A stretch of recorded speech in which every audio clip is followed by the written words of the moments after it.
सांगली महापालिकेच्या निवडणुकीत महाविकास आघाडी केली जाणार आहे, तसा निर्णय देखील झालेला आहे. आमदार जयंत पाटील यांचे वक्तव्य.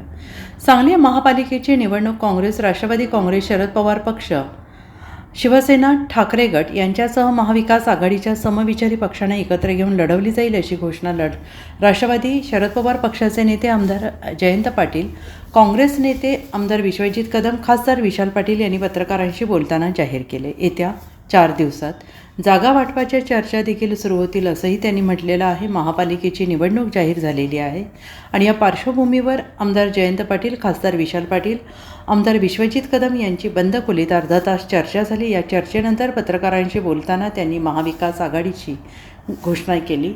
आमदार जयंत पाटील यांनी म्हटलं आहे की महाविकास नगरपंचायत निवडणुकीचा निकाल प्रलंबित असताना महापालिका निवडणुकीची घोषणा केली जाते आहे. सध्या नागरिकांमध्ये EVM बाबत संशय व्यक्त केला जातो आहे. नगरपालिकेत झाले तसेच महापालिकेत होऊनही ज्या दिवशी मतदान होईल त्याच्या दुसऱ्या दिवशी मनपाची मतमोजणी घेणे आवश्यक आहे. महापालिकेच्या निवडणुकीत महाविकास आघाडी केली जाणार आहे, तसा निर्णय देखील झालेला आहे. लवकरच घटक पक्षांचे स्थानिक प्रमुख पदाधिकाऱ्यांमध्ये चर्चा होईल. त्यानंतर जागा वाटपाचा अंतिम निर्णय घेतला जाईल. भाजपाने सांगली महापालिकेला विकासापासून मागे ठेवले आहे. इतर शहरांचा विकास झाला, पण सांगलीचा विकास झालेला नाही. शहरात अनेक समस्या आहेत आणि या समस्या घेऊन आम्ही निवडणुकीसाठी उतरणार आहोत. नक्कीच महाविकास आघाडीला यश येईल, असा विश्वास आमदार जयंत पाटील यांनी व्यक्त केलेला आहे. जागा वाटपाच्यासाठी यापूर्वी थोडीशी चर्चा आमच्या प्रतिनिधींची झालेली आहे, पण त्याला मूर्त स्वरूप आलेलं नाही, कारण सर्वच जण नगरपालिकेत व्यस्त होते. आता जागा वाटपांची चर्चा पुढच्या 2-3 दिवसात आमची पूर्ण होईल, अशी आमची आम्हाला खात्री आहे.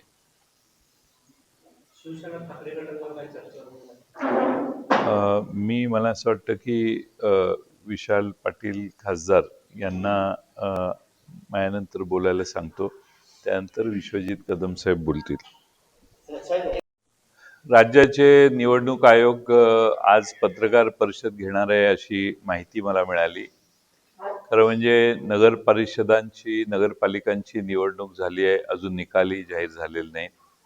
महाराष्ट्रामध्ये अनेक नगरपालिकांचे निकाल प्रलंबित ठेवण्याचा निर्णय, मतदान प्रलंबित करण्यात आलं आणि त्यानंतर निकाली सर्वच पुढे ढकलण्यात आले. ते निकाल 21 तारखेला लागणार आहेत आणि त्यामुळं 21 तारखेला निकाल लागायच्या आधीच जर पुढच्या निवडणुका जाहीर करण्याचं धोरण असेल, तर मला वाटतं की एका निवडणुकीतून मोकळं होऊन निवडणूक आयोगाने नव्या निवडणुकीची जबाबदारी सुरुवात घेतली पाहिजे. पण आज पत्रकार परिषद ते कदाचित निवडणुका जाहीर करतील असा अंदाज आहे. काँग्रेस, राष्ट्रवादी काँग्रेस, शरदचंद्र पवार पक्ष, शिवसेना, उद्धव बाळासाहेब ठाकरे आणि वंचित किंवा जे कोणी आमच्याबरोबर या आमच्या आघाडीच्या मध्ये सहभागी होतील, त्या सर्व पक्षांना घेऊन आम्ही ही निवडणूक लढवायचं ठरवलेलं आहे. आज सकाळीच खासदार विशाल पाटील आणि माजी मंत्री विश्वजित कदम साहेब यांच्याबरोबर आमची प्राथमिक चर्चा झालेली आहे.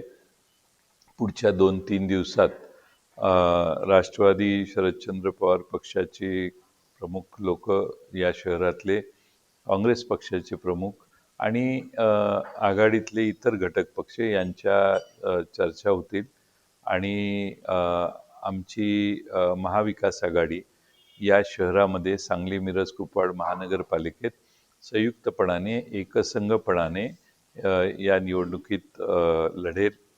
या शहराला महाराष्ट्रातल्या इतर शहरांपेक्षा मागं ठेवण्याचं काम हे सध्याच्या सरकारकडून झालेलं आहे आणि या शहरातले असे अनेक प्रश्न आहेत जे अतिशय महत्त्वाचे आहेत. ते सोडवण्यात देखील ज्यांच्या हातात सत्ता आहे त्यांना यश मिळालेलं नाही.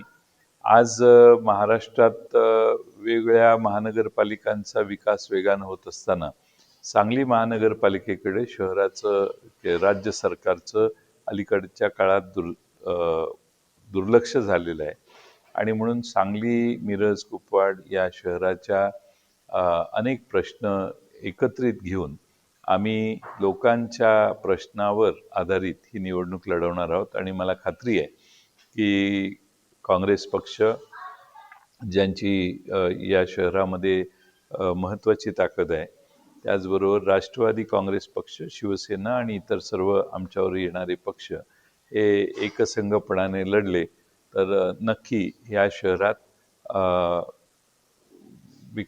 आमची महाविकास आघाडीची सत्ता येईल आणि या शहराचा विकास अधिक वेगानं करण्याचं काम आम्ही जरूर करू. Bureau report SBN Marathi Sangli.